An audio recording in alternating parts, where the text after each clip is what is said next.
Bang on Dom. Good morning. Bang on Dom. Nhiệt sung bang on như phai ồ. Long hiếu tập quản bùi. Nhiệt sung biết ta biểu biểu con hòa. Lành xin thiên hùa phụ bùa tu cặp xuân. Tu yên nào thiên quản bùa chẳng lau tí thiên mà nó.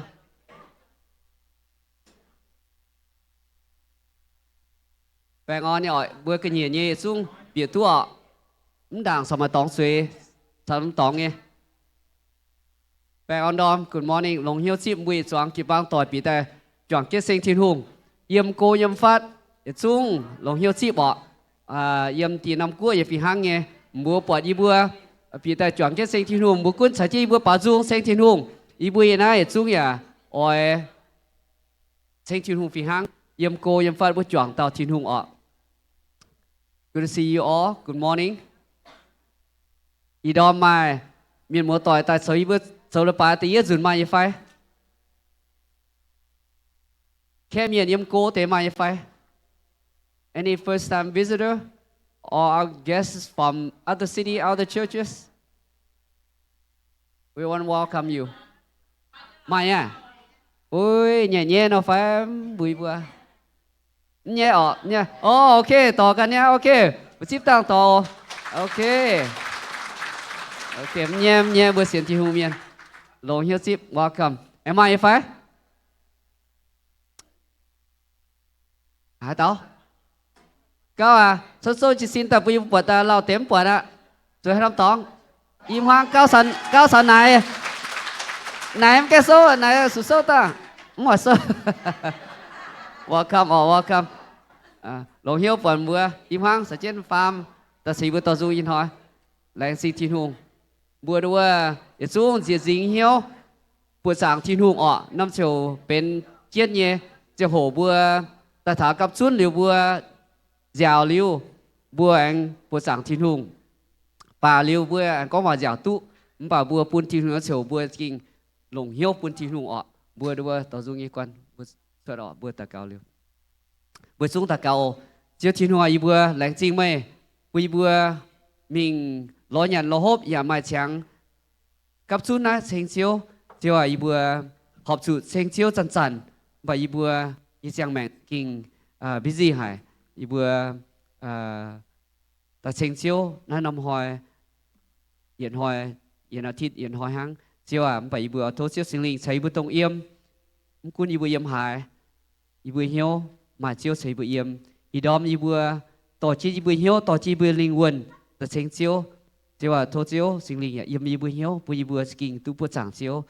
Ý bữa chú năm chiều bữa chiếu. Ý bữa tiếng ý sư bữa ta cao. Amen.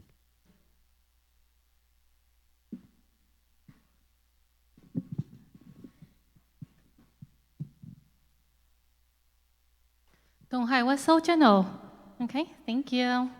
Yung long zai yun hiyo, cheng bu nye chin hung, ho hai nye chiao. Yi kinh jen yao.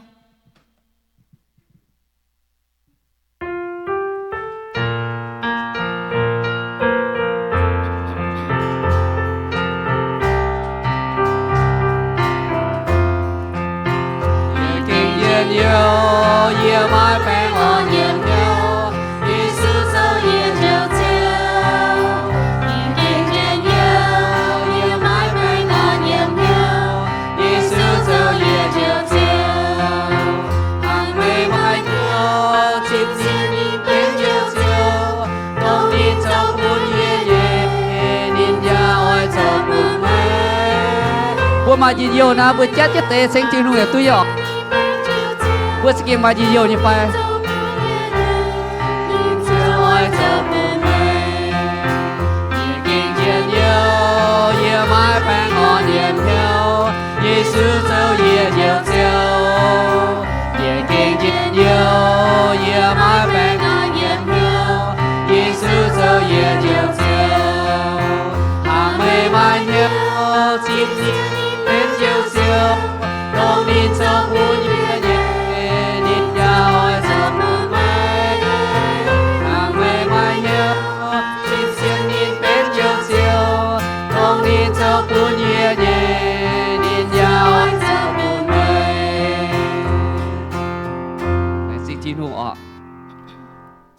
bùa bùa sáng thiên hùng sẽ bùa kinh sự lồng bùa linh quân sở chiến sẽ lồng bùa sẽ bang can ọ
Hallelujah. Hallelujah. Hallelujah.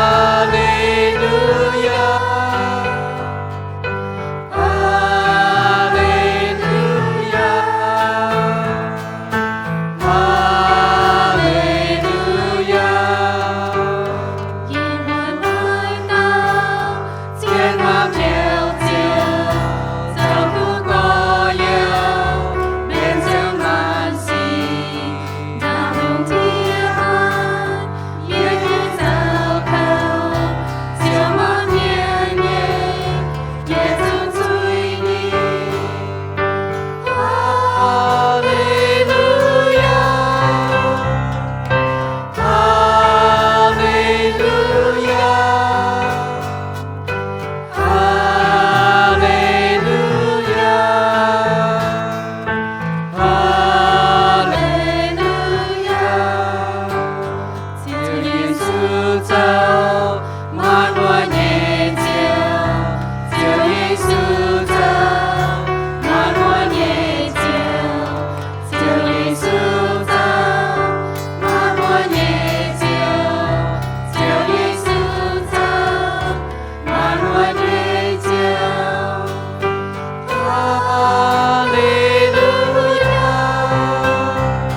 我情小天空为主，您就天空一端了。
Alo. Phải on đó mà lại tin tin hùng. Tàn ta vừa phong họ như trang hộ. Hallelujah, thành chiếu như phun chiếu như bữa tôi giang làng, cái lại tin hạt chiếu, ý đó như bữa anh hay nha, bèn on nha chiếu bữa bữa mà mảnh giang mà chia tháo, thà na tại cấp chun, tông nhau, tông ế như bà dùng thành chiếu, tàn ta đam tin như bữa ở phong họ, để tin nhàn cho phun chiếu chạy phun như bữa mai nhàn mai hốp, mai chám mai con chuyện, vì bữa tao để cho là phong họ, phun chiếu tổ chiếu như cùng, yếm nó chiếu kỳ bằng. Tôi chưa như xử lý tôi chơi bữa bây giờ lâu tôi hòm để tin nhàn tại tôi chưa như cùng, tôi chưa thể phụ bây giờ kịp bằng là nổ chưa tôi bây chiếm tôi nhé tôi chưa thể phụ bây giờ lại tin tại năm chỗ phụng họ đây như rồi như bữa amen.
Chúa Giêsu nên dấu chiếu họ Chúa quân dình đàm lùng đàm thao cháu bùa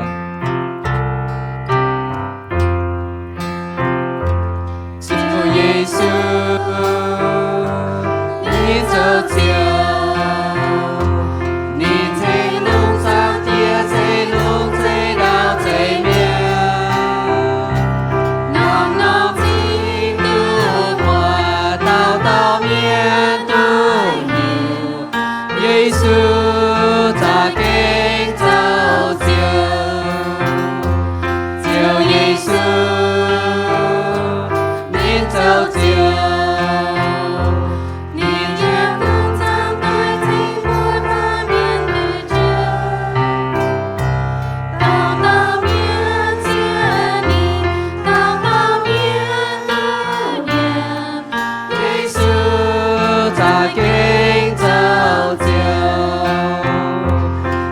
Giêsu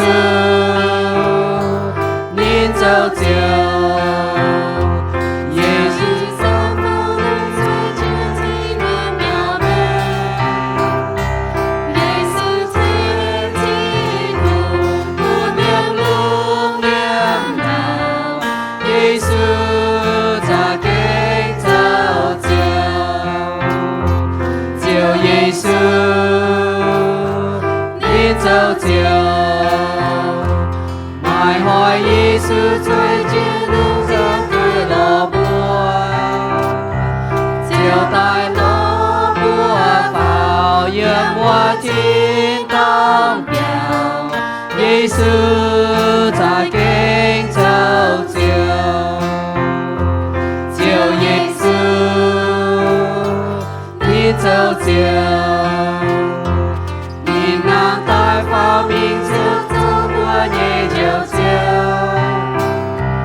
mây tao miên cuối chiều mây xuống dưới nói nhiệm Giêsu ta kính dấu chiều Amen.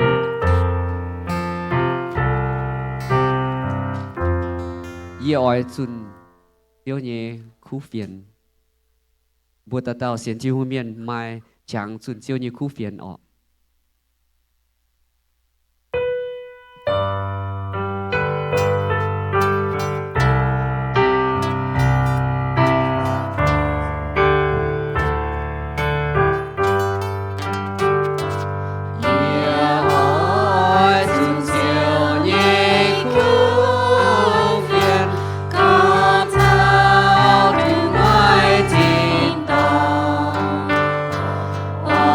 có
OK，总之如果你分享法大學轉招一度。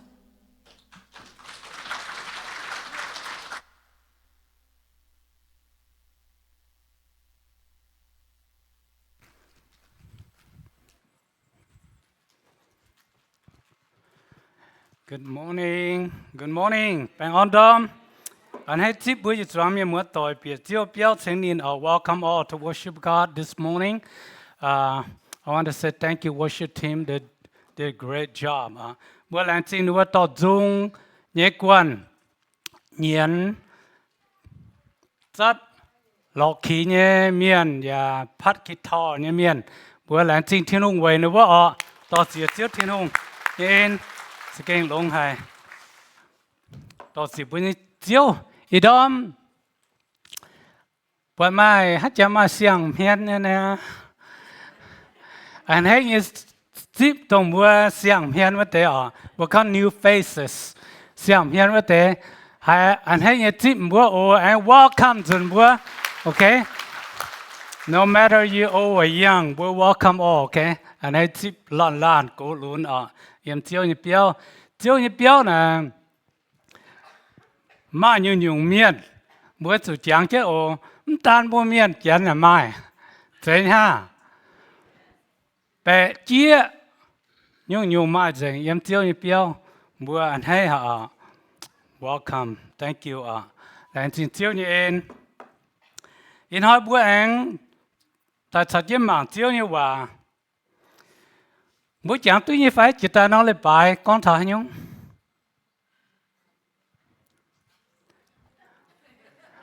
What did I said last week? Là cụ gì vậy? See? Remember your creator. Ở chỗ chẳng cái bây giờ chiếu của nó lại bài in hỏi we need a savior. Bữa chiếm chủ diệu chiếu bữa chiếm chủ diệu chiếu bữa lan miên chuột say tai yên na say chẳng bữa chiếm chủ diệu chiếu lan miên yên na lùng đĩa yên na pumpkin chiếm chủ diệu chiếu everyone born to this world that need a savior in the world everyone need a savior even we sit in here we need a savior bữa chuối cái na bữa lan bữa chiếm chủ diệu chiếu bữa can we hết điều bữa chiếm chủ diệu chiếu we chủ bữa can hai diệu bữa can thế ha we can't save yourself can you mua hai diệu tu mua như phải mai hát ta diệu tu nu bữa can we nai bữa chiếm chủ tao taoว่าmai chuối như miền chiến thiên hùng chiến chiếu hai diệu tu bữa we need a savior that knows sin that stronger than you, he can save you or save us. Mỗi xiên con tông mà mắt số hồ nhiễm chiếm chủ điều chiếu phải. Hàng gì lắm mai này như ta chiếm chủ con nhá. Mua hồ để muốn chiếm chủ phải. Hồ để cả chiếm chủ ấy ý con. See? Even when you have big muscle, you need God too. Okay? Today's message we focus, we need a savior. We need a savior.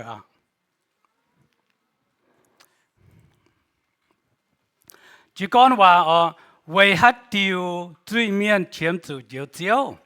Sẽ con mây nài thảo miên chăm, phải xiên kỹ tủ miên.为hát điều truy nhé xì, và为hát điều kỹ tủ chiếm chủ diệu lan miên nhé linh quân. Why do sinners need a savior?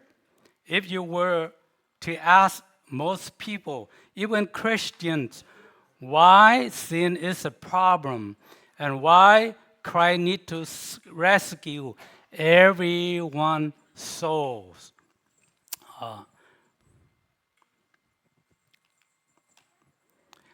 Nên bữa chiều con lại chú ý cho bún bữa yếm thiên hùng nhé giảm hiền và to bữa minh chủ xiêm bữa chiếm chủ diệu chiếu. They would say that sin makes us guilty before God and bring us under condemnation. We need a savior. Everyone agree? We need a savior, right?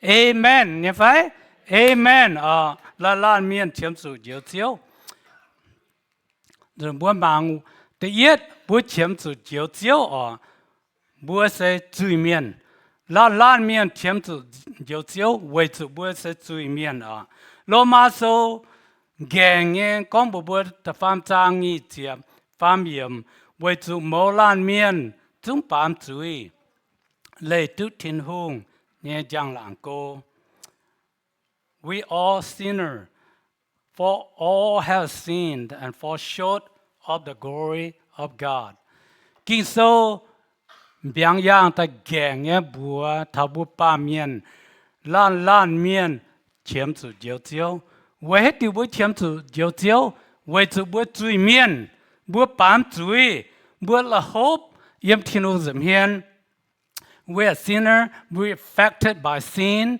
Everyone have disease. So we need God. Agree?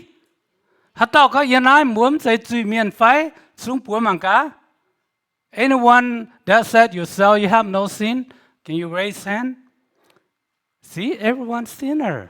Hắn nói kinh sâu ta con bùa ba miền mai chui yếm thiên hùng dầm hiền bùa chiếm chủ diệu diệu bùa lây thiên hùng cô hải ta tao xiên kinh sâu như vậy phải kinh sâu như vậy nắm tòng xa everyone have sinned muốn xiên phải ta tao xiên có bùa truy miên thế nhá amen ok lông ạ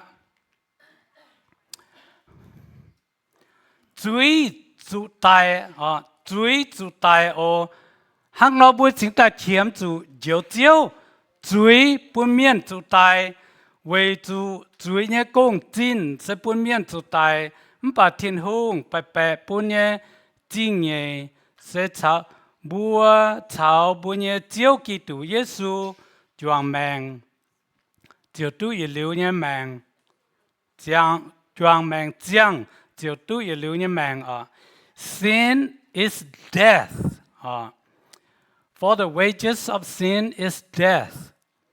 But the gift of God is eternal life through Jesus Christ our Lord. Chuy sẽ buôn miên chủ tài. Lại chuy, cái lan miên mai chuy. Với chuy cho này, chuy như công sẽ buôn miên ở chủ tài. Okay. Sin is death. Everyone in this world, because sin, one day you grow old, you will die. Okay. Chuy cho buôn bùa, cô cho mình mà nắm hỏi bùa chủ tài, yên áp bàm kên. Vì cho thiên hùng chính danh hay, thiên hùng mà chuy, thiên hùng sẽ đồng hóa chính danh như chiếu.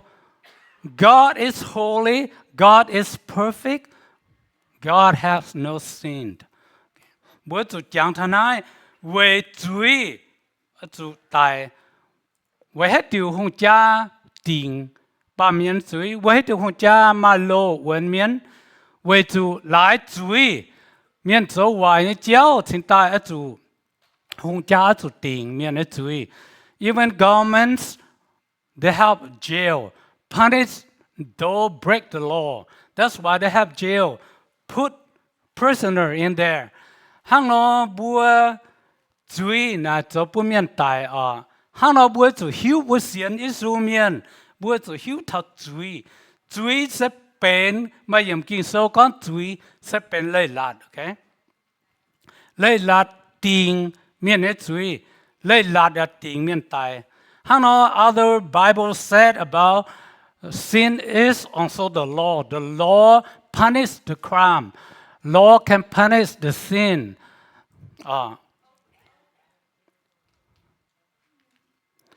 Bữa mang thảo chuy ghé bùa thảo thiên hùng. Bữa bữa này phải chuy ghé bùa thảo thiên hùng. Bữa yếm bùng thiên hùng yếu bùng. Sin separate us from God. Bữa bữa này phải chuy ghé bùa thảo thiên hùng. Thiên hùng sẽ chính danh hay thiên hùng ở tông là sẽ mất chuy.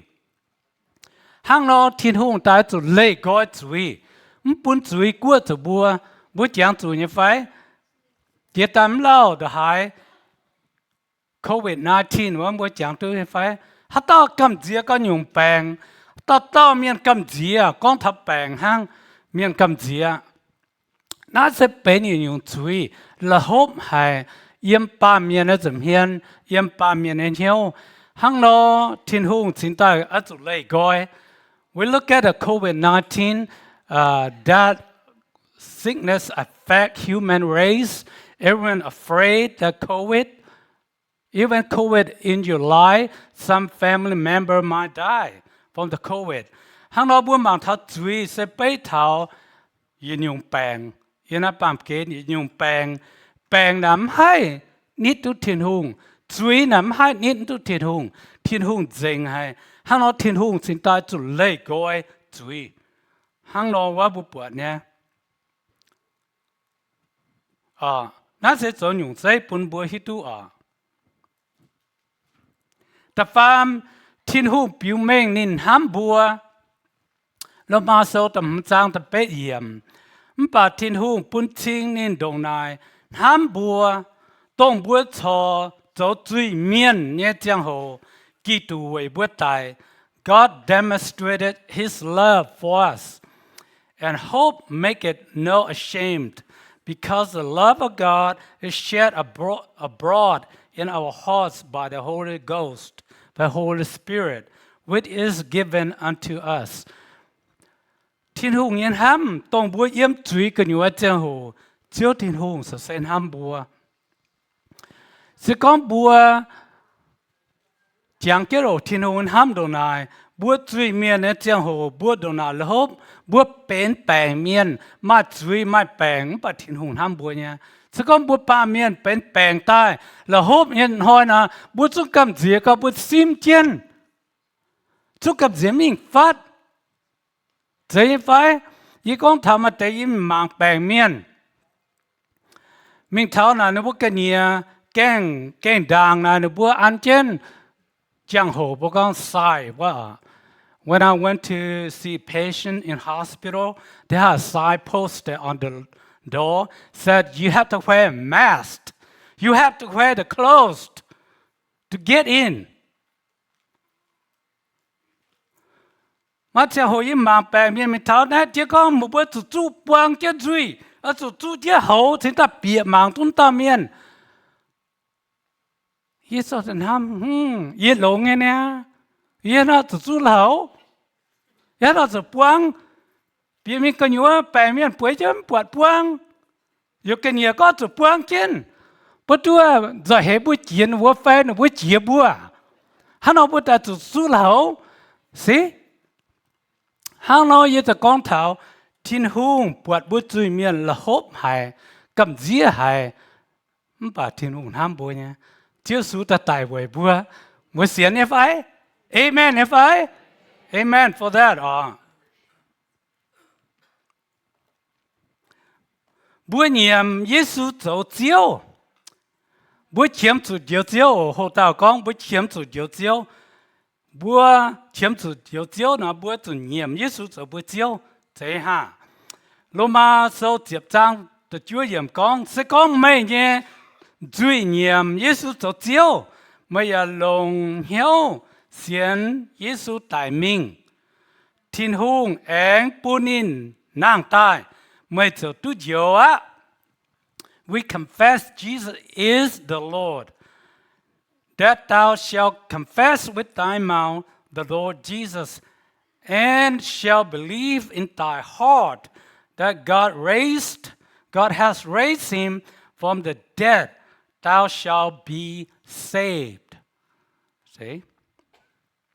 Kinh sâu con, bùa là lan miền chiếm chủ Giêsu cho bùa nhiệt chiếu. Bùa chiếm chủ Giêsu cho bùa nhiệt chiếu, bùa chủ nhiệm nín. Okay? Ý có ý ỏi mà cho nhiệt chiếu như lọ, bà bướm nhiệm nín hay bền bùi nhiệt chiếu. Bùa chủ nhiệm nín cho bùi nhiệt chiếu. Even you know Christ is the Lord, but you need to confess Him to be your Lord. Not only say, oh, He's the Lord, but you need to confess Him to be your Lord. Is that different, right? Sự con mày bọt nín, cho chiếu bà mày chip nín cho chiếu nín hai bên mày chiếu. Thế ha. Sự con mày hỏi nín bên mày chiếu, mày cho chip nín ta con nín cho nhẹ chiếu. Chính ta bên mày chiếu. Con thảo tông cha nhẹ chiếu. For example, okay, about marriage, about husband and wife. Sự có dễ lộn ta xía, mấy lạng bên như áo như phải. Nên con lạng như này lộn ta ní bên như áo mẹ. Ní ở chỗ chip con dễ là mấy lạng lộn dễ bên mấy như gỗ như phải. Nên con lạng như dễ lạng như là bữa ta hay bên. Im hoang. Hang lo ta dùng trái Giêsu ở phiền hang như bút bọt nín cho chiếu bút bọt nín. Giêsu thiên hùng em bà buông chip nín tại bên bữa chiếu nín chỗ bữa chiếu thế ha. Is that clear? Nó sẽ bên hang nó bữa chip Giêsu chỗ bữa chiếu chip nín tại yếm bữa hiếu chỗ bữa chiếu chỗ bữa thiên hùng bữa son hỏi nín tại bên bữa chiếu bên bữa thiên hùng chiếu su là nín hiếu nhân nín lúc quay bìa mình có mấy chỗ nhớ chiếu nín hang nó chiếu thiên hùng chính chính nhé. Our Lord, He's not forced you to be His children. He's not coming into your heart until you confess Him is the Lord. Thế phải, bà miên thế hăng lại ồ, Satan thế hăng lại ồ, Satan à, sẽ có mày, ngoan thiên hùng như vậy nè, nhìn cho hạt bìa mình hiểu như nhau, nhìn cho hạt ta kim bỏ mày nhé. Nên cho hạt bìa yêu với lan miền, chỗ miền bút đinh nha. Bữa lò con thằng nào. I just give example when I went to see the mental institution, some members in a hospital. I went there to see them. Mà chia to miền bữa ba miền bữa hít tu, bà địa sai con, nín giang miền. Bút bèng miền nên chiếm chủ miền cấu chiếm chủ mạng nó bà chiếu ý số con tông nhung miền là mà miền nha bà bố địa sai mạng con là nên giang hăng ở chủ nhận địa nè bà chiếu thiên hồ mạng con tạo miền là nên lông nha mà miền hỏi nên chính ta hăng nó nè sĩ bố mạng tháp bám kên thiên hùng ở sau địa sai được hai lệnh hang lo bunyi chiếu mang bọt can nhung, ba miền mang là bọt can nhung. Hang lo bọt tao miền bọt chủ chiếm chủ bunyi chiếu, cậu hẹn chỉ địa sai như chiếu à. Ta phải kín lùng đĩa, mai cả nón bùa, okay? Hang lo bọt ta chiếm chủ chiếu, hồ tao bùa chiếm chủ chiếu. Lùng đĩa mai cả nón bùa cho liu Giêsu mai hai tao hai bún miền tu chiếu với chủ yếm lùng đĩa miền bù đông thiên hùng mất thấy cả nón bùa bún bùa ở chủ khảo tu chiếu. No other name under heaven. Salvation is found in no one else, for there is no other name under heaven given to mankind, by which we must be saved. Khi sâu như bà bố mình nha, xuất liu. Mà thấy Giêsu mà tiêu về chiếu à, mà tiêu tao chiên hai chiếu tụi mày. Lan miền kinh sâu con, lan miền tụi miền hai yên áp bám kên. Mà hạt tao cả hồ thiên hùng, mà hạt tao dấu thiên hùng, khung thiên hùng Giêsu được về chiếu hăng. Xuất liu Giêsu Kitô mai cần tao chiên mai cần tao chiếu bún màn miền tới chiếu. Without Christ under heaven, no other Savior, no other gods to be saved, no other name. Okay, Bible very clear.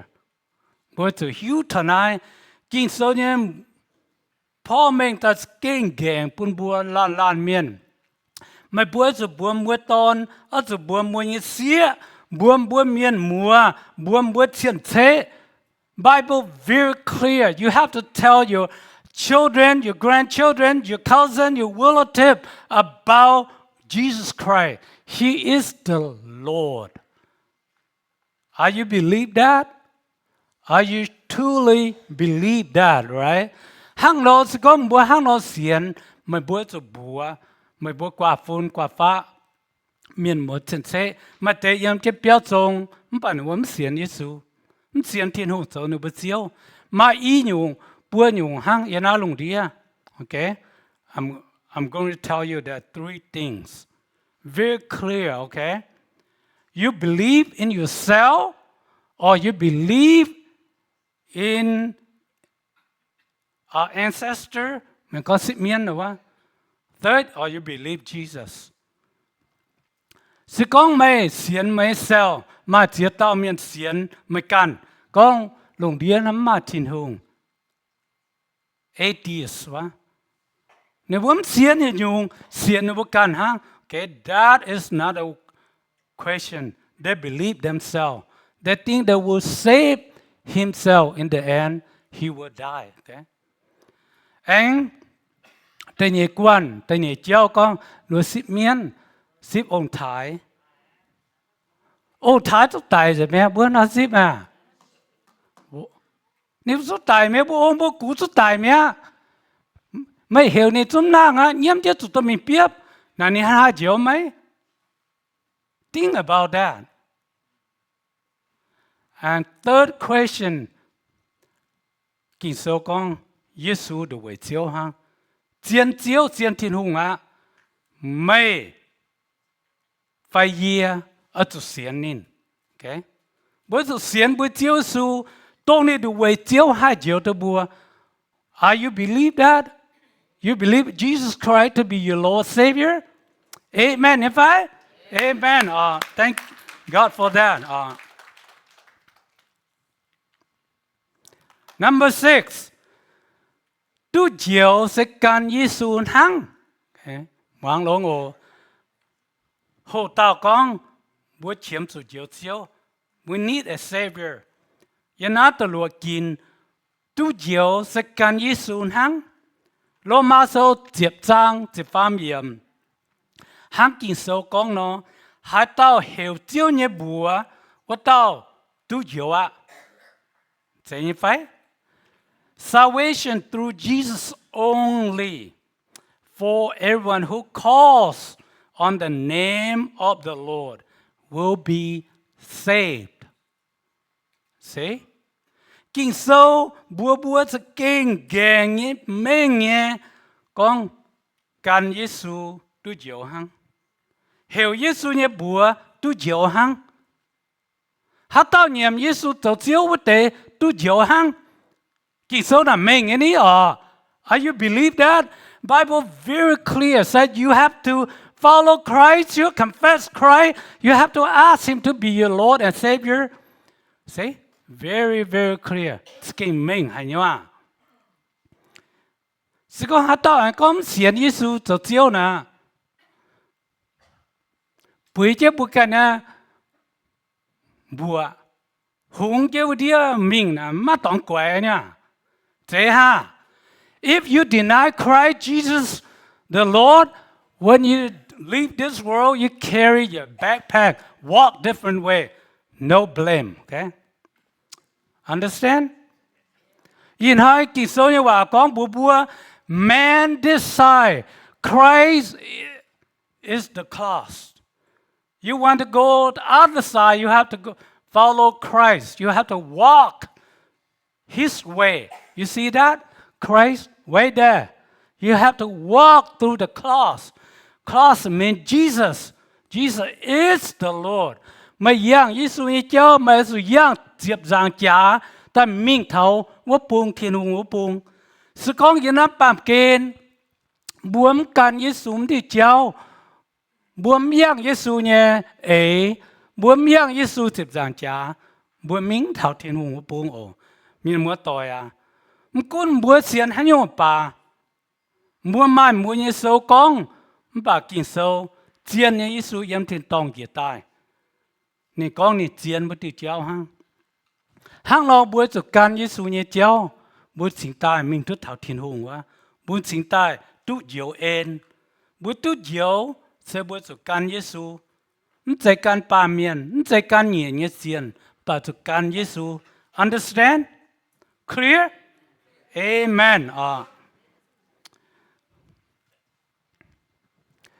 sẽ mớiว่าบัวเหยียดจุงเฉียมจู่เยซูบัวล้านล้านเมียนเฉียมจู่เยซูแต่เนี่ยโยเอ็นจะเยี่ยมเยซูกิตูแต่ฟามเยซูอ๋อเจียวไม่ยังลิงวัน we all need Jesus salvation is in Jesus Christ Jesus want to save your soul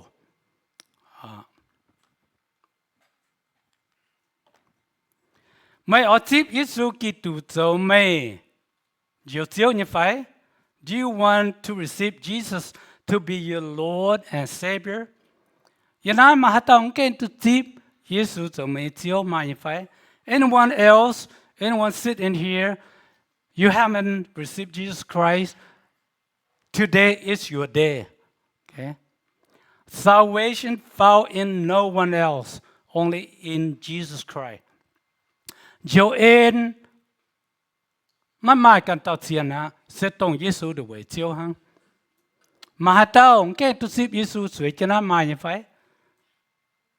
มันตรงนี้โอ้สกอมบงแก่สิบนะบกุนสูงปัวยตะกาเวนปัวเจียอินหอยไม่บุญอินหอยตรงนั้นอ่ะจนป้ามันใจสับเป่าตายเลยไปต้องแกทิ้งหูต้อไม่บัวตายอินหอยบัวหายเยซูเนี่ยเฟียนตรงอินหอยบัวอจิบเยซูนำบัวกุนจิบมามันตุนชัว Today is not coincidence or accident you come to the church. God leads you here today. Maybe your day, your chance to hear the message today is a chance for you to open your heart to receive Jesus to be your Lord. You don't know about tomorrow. บัวไม่ดูยังหอยยังนั้นหอยกับน้ำหอยเนี่ยมันใจบัวหอยจนป้าบัวชุดหาเจ้าหังบัวหมางปวดบัวแมง No one know your life. You can walk out here, step out here. Who know going to happen? Maybe right now, your chance, your time for you to receive Jesus. Sự con bữa give thing done. Nông gọi bữa tu bữa bữa Giêsu, yêu bắt thiên tòng, skin anh hay hay, yêu skin anh hay hay, yêu chúa chân nằm nói, bám kê na, ở chỗ khâu, ở chỗ nhiễm, mà chia nhung chỗ bơm bút khâu, chỗ bơm bút dao, mà chia nhung, kiếm bỏ như chéo, con mất tiền, bà bữa như chéo ở bụng, dính yêu thà tao, muốn mai hăng nó. You know, when you close your eye, open your eye, you're in God's presence, then joy is found in Christ in the earth. Many sadness, many crimes, many disease, you know. Have no hope in this world. Only hope in Christ. Ta tao tu zip gì mía? Ta tao tu zip Giêsu cho một chiều mía xuống búa mà cá. Giêsu mà cá tam xuống. Okay, ta tao xuống gì à? Thank you, God. Hallelujah. Thank you, Jesus. Let's bow our head and prayer. Chiều à lãnh sinh thiên hùng tao chỉ chiều như em, chiều sẽ kinh lông hải, em họ kinh sâu, giáo thọ y bùa con, y bùa ba miền chiếm sự nhiều chiều, chiều à y bùa ngay chiều y bùa can y bùa chiếm sự Giêsu Kitô, yếm thiên tông y tháp bám kên, mình thao chụp giang cha tại, chiều Giêsu y bùa giam liều suốt. Quang yu ba miền ở dưới, hát tao ta xiên khảo tiêu số kỳ tù, tiêu tu ye liu mang, tiêu à, nãy kỳ số như vậy làng kén mình ở bún bùa, ibn nãy bám kén mà giàu, ở chỗ nhiễm, tiêu à, mà bèn on, ibua thiên tai, tiếp Giêsu cho ibua chiếu cho ibua thiên hùng, in hai miền mua tỏi, tu tiếp Giêsu cho ibua chiếu liu, chỉ kinh long hải à miền mua tỏi à, là thiên hùng tao chỉ chiếu như en. Anh ta cáo về thao miên mua tỏi chiếu à tông mai bèn như miên anh ta cáo về nó bua chiếu à tông mà bua hát tao chiếm chủ ta cáo về bèn tại số chỉ xin đi ta cáo về bua ô làm chính chiếu thiên hùng chiếu à ta ní ta cáo về thao bèn miên te yet